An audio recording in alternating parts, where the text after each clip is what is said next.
see a situation where we have the challenge of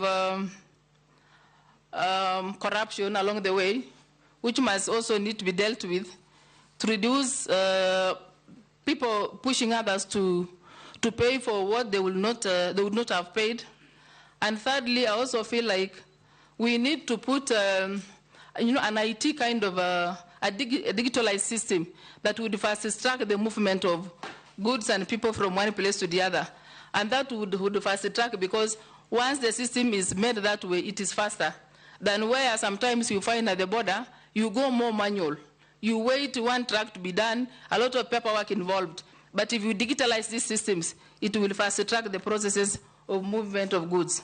And then on the side of the dams, true, there are issues around the dams that were meant to be done, the ones you've quoted, and the water system not being in place this far.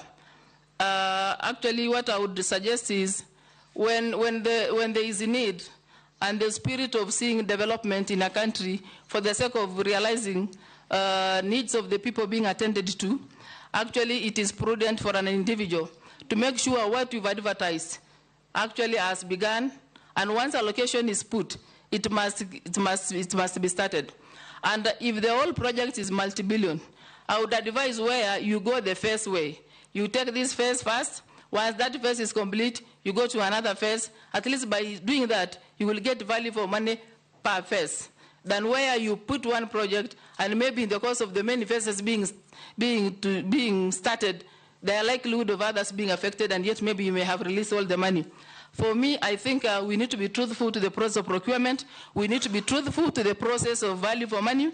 We need to be truthful to the realization of complete projects, so that at the end of the day, the issues of Kenya are attended, the suffering of Kenyans is reduced.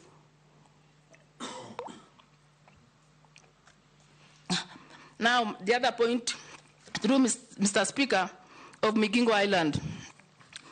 I have read about Migingo Island issue between Uganda and Kenya, and I believe the best way here, in fact, where it had reached, where now securities are not taxing the fishermen from the other state partner, was actually done away with. And for me, what I would suggest here, I'm subject to correction, what I would suggest here is where all the two states stakeholders that may play a role in this must converge to have a discussion on a better way forward. And to some extent, I would suggest that we have a legislative arm, and we also have Court of Justice in Tanzania, where they would take the lead role in mediating this issue between Kenya